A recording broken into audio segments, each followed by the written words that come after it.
ఓం అందరికీ నమస్తే. యోగాభ్యాసం లోపల కలిగేటువంటి ఉపవిఘ్నాలను కొన్ని ఆలోచిద్దాం. పరిణామ తాప సంస్కార దుఃఖై గుణవృత్తి విరోధాచ్చ దుఃఖమేవ సర్వం వివేకిన. పరిణామం మార్పు చెందడం వల్ల దుఃఖం కలుగుతుంది. తాప దుఃఖం వేడి వలన దుఃఖం కలుగుతుంది. సంస్కారాలు ఇంతకుముందు చేసిన చెడు సంస్కారాల వలన దుఃఖం కలుగుతుంది.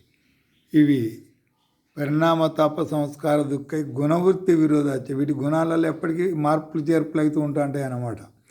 అయినప్పుడల్లా మనకు దుఃఖాలు ఎక్కువ వెళ్తాయి. వేడి కావాలి మనకు, కానీ చాలా ఎక్కువ వేడి అయితే దుఃఖం కలుగుతుంది.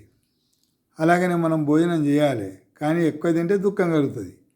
అలాగనే మనం ఏది చూసినా కూడా సంస్కార దుఃఖం.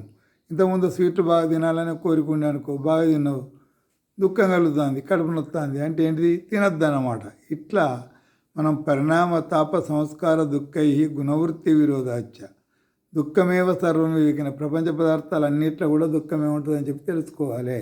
లోకా సమస్త సుఖిన భవంతు. కాజిపేట లక్ష్మణ యోగాచార్య సదానంద కన్నీరుని మరువని భీమారం. కేవలం ఆత్మ యొక్క పరమాత్మ యొక్క దర్శనం వల్ల మాత్రమే దుఃఖం ఉండదు.